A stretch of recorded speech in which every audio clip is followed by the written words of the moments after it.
Alors, pour commencer notre exploration aujourd'hui, je vous propose de nous transporter à Patras. On est en 1296. La fin d'un siècle. Exactement, la fin d'un siècle. Et on sent tout de suite une atmosphère très particulière. Oui, il y a quelque chose dans l'air. C'est ça. Une lumière un peu dorée, typique de la Grèce, mais en même temps, elle est comme salie par les fumées du port. On est vraiment entre deux mondes. Entre deux âges, oui. Et c'est là, dans ce décor, qu'on découvre une femme, Daphna, dans son jardin, les mains dans la terre. Et elle sent un orage venir. Mais pas un orage dans le ciel. Non, justement. C'est celui qui gronde dans le cœur des hommes. C'est une image très forte pour commencer. Très forte. Et elle nous ouvre les portes de La fille du kabbaliste, le roman de Georges Laï. Et je précise tout de suite, notre but aujourd'hui, ce n'est pas de faire une analyse technique, un peu, universitaire. Non, non. C'est vraiment une invitation à l'aventure. On veut juste effleurer l'ambiance, donner envie de rencontrer ces personnages et de plonger dans cette quête incroyable. C'est exactement ça. Et il faut dire, je pense, dès le début, que La fille du kabbaliste est un roman qui se lit très bien, tout seul. C'est une œuvre autonome. D'accord, pas besoin d'avoir lu les autres. Non. Mais, pour celles et ceux qui connaissent déjà l'auteur, ils verront que ce roman tisse des liens très très profonds avec ses livres précédents. Je pense notamment à Aboulafia, la quête du kabbaliste. Le grand maître, Abraham Aboulafia. Son héritage, il plane sur chaque page. Tout part de lui, en fait. Bon, alors plongeons au cœur de cette histoire. Il y a un couple qui est vraiment central. D'abord l'homme, Nathan, Sadia, Harar. Et ce qui est fascinant avec lui, c'est qu'il a vraiment existé. Ah oui, ce n'est pas un personnage inventé de toutes pièces. Non, pas du tout. Il a été le plus proche disciple d'Aboulafia à la fin de sa vie. C'est un personnage historique. D'accord. Et dans le roman, Georges Laï en fait un tisserand. Mais on comprend vite que ce n'est pas juste un métier pour lui. Ah non, c'est bien plus que ça. En fait, chaque geste qu'il fait, le passage de sa navette sur le métier à tisser... C'est une sorte de méditation, exactement. C'est exactement ça, une méditation en action. Pour Nathan, c'est une manière de pratiquer le tseiruf, une technique fondamentale de la Kabbale d'Aboulafia. Le tseiruf. En gros, il ne tisse pas seulement du tissu, il combine les lettres sacrées de l'alphabet hébreu. C'est une pratique mystique très profonde. Lui, il est dans la structure, la combinaison, l'intellect. C'est intéressant parce que ça peut paraître très abstrait. Qu'est-ce que ça veut dire combiner des lettres? C'est plus qu'un jeu de l'esprit. Ah oui, bien plus. Dans cette Kabbale, qu'on dit prophétique, les lettres hébraïques ne sont pas des simples signes, ce sont des briques de la création, des énergies pures. D'accord. Et en les combinant, en les chantant, en les visualisant, le kabbaliste cherche à défaire les nœuds de son propre esprit pour accéder à un état de conscience supérieur, une communication directe avec le divin. Donc son métier à tisser, c'est son laboratoire. C'est beaucoup plus clair. Et face à cet homme de la combinaison, on a son parfait complément, Daphna, la fille d'Aboulafia. Exactement. Elle, c'est tout l'inverse. Elle n'a pas hérité du savoir de son père par les livres ou les techniques compliquées. C'est plus intuitif. C'est ça. Sa sagesse est quasi charnelle, connectée à la terre, à la nature. Elle lit le divin dans les plantes, dans le vent. Si Nathan est l'architecte qui assemble, elle sent la terre sous la maison. C'est la connexion. Combinaison et connexion, j'aime bien. Mais cet équilibre, on sent qu'il est fragile. Et il va être brisé. Oui. L'élément déclencheur, ça pourrait paraître rien du tout. Un fil se rompt sur le métier à tisser de Nathan. Et c'est un présage, le signe d'une déchirure beaucoup plus grande. Peu de temps après, une lettre arrive de Messine. Et là, c'est la catastrophe. Oui. La lettre annonce la mort d'Abraham Amaskil. C'était l'autre grand disciple, celui à qui Aboulafia avait confié la seconde moitié de son œuvre maîtresse, Or à Sékel, la lumière de l'intellect. Donc le manuscrit était en deux parties. Exactement. Le maître l'avait scindé volontairement. Nathan possède la première partie, on pourrait dire le flux, l'énergie brute. Mais sans la seconde, le récipient, qui est la méthode pour contenir cette énergie, l'œuvre est incomplète. Et même dangereuse? Oui, le roman utilise une image très parlante. C'est une clé brisée qui n'ouvre rien. Et là, on comprend l'enjeu. Ce texte est orphelin, sans gardien. Il peut tomber entre de mauvaises mains. C'est ça. Soit l'Église, qui y verrait une hérésie à brûler, soit les mamelouks, qui y verraient, je ne sais pas, un objet de pouvoir. Nathan est anéanti, paralysé par la nouvelle. Complètement. Et c'est là que Daphna intervient. C'est l'intuition qui va remettre l'intellect en mouvement. Avec une phrase incroyable. Magnifique, oui. Elle lui dit « Ton âme est un oiseau migrateur. Si on l'enferme, elle meurt. Waouh. » Elle comprend que rester là à se lamenter, c'est une mort spirituelle. Alors la décision est prise. Et elle est radicale. Ils vendent tout. Le métier à tisser, leur gagne-pain. Tout. Pour financer le voyage. Ils partent pour Hébron, en Terre Sainte, où le manuscrit manquant serait caché.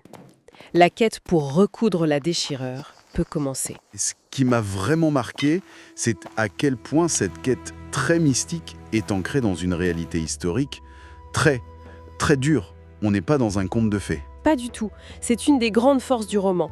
Georges Laï a fait un travail de recherche énorme. On est en 1296, c'est quelques années après la chute de Saint-Jean d'Acre. La fin des croisades en Terre Sainte. C'est ça. Donc la région, c'est un chaos, une poudrière. Entre les Mamelouks, les Vénitiens, les Génois, c'est une zone de tension extrême. Leur voyage, ce n'est pas une promenade de santé. Non, clairement pas. Et chaque étape, c'est une nouvelle épreuve. Je pense à leur arrivée à Candie, en Crète. Ah oui, la tentation de la cage dorée. C'est exactement ça. Ils rencontrent un riche mécène, un érudit qui est fasciné par la Kabbale et qui leur offre le rêve de tout savant. Une bibliothèque immense, la sécurité, le temps pour étudier. En gros, il leur dit « Restez là, oubliez ce voyage dangereux ». C'est la tentation de transformer la quête vivante en une passion de collectionneur, de bibliophile. De préférer l'étude de la sagesse à la quête de la sagesse. C'est très subtil. Et une fois qu'ils ont surmonté ce piège, d'autres, bien plus physiques, les attendent dans le désert. Avec deux personnages qui sont fascinants.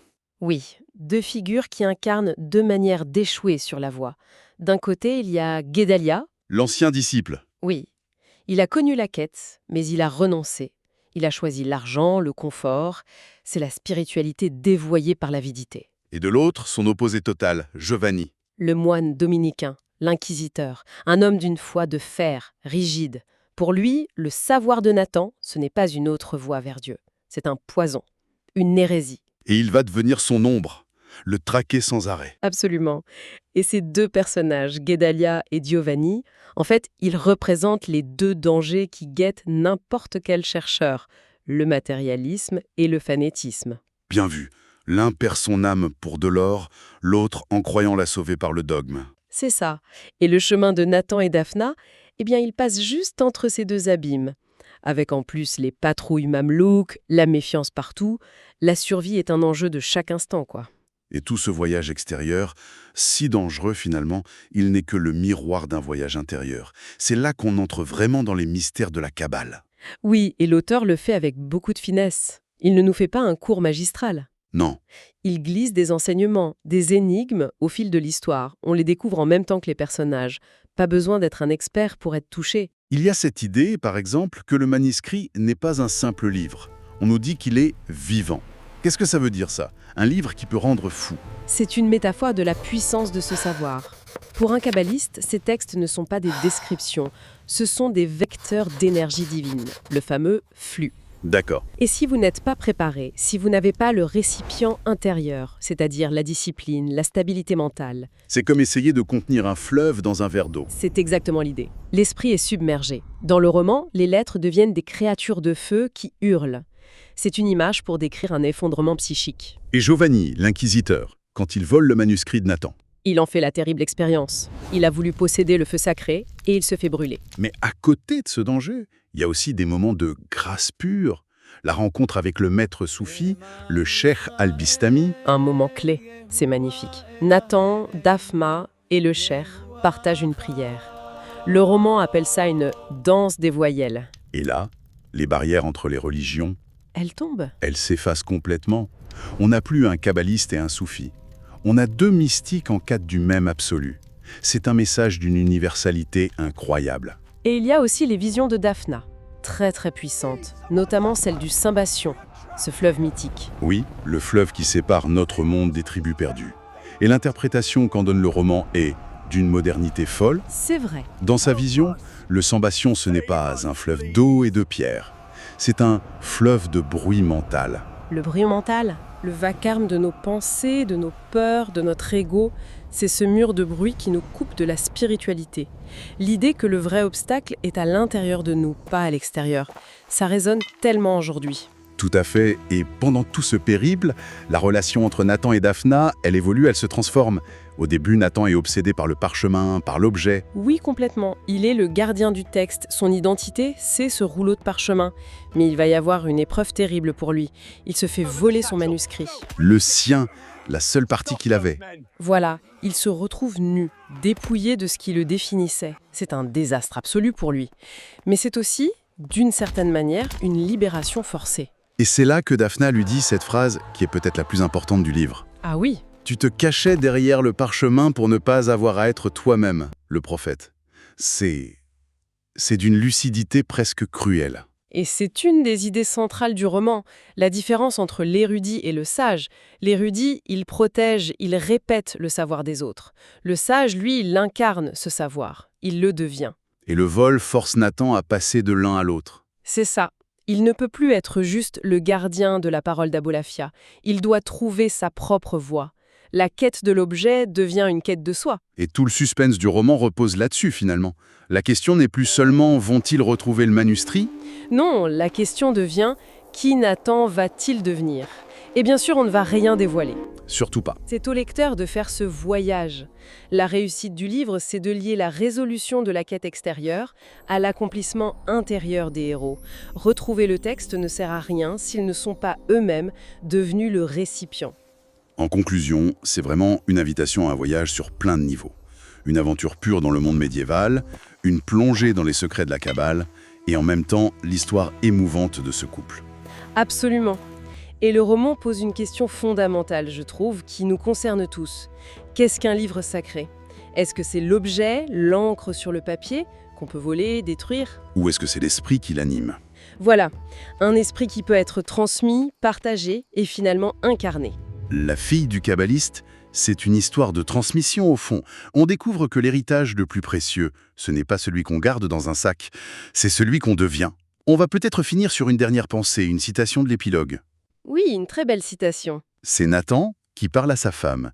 Il lui dit « Parfois, lorsque je contemple le monde à venir, j'ai le sentiment vertigineux qu'un œil du futur m'observe, ici et maintenant, comme si ma vie n'était que l'encre d'une autre plume.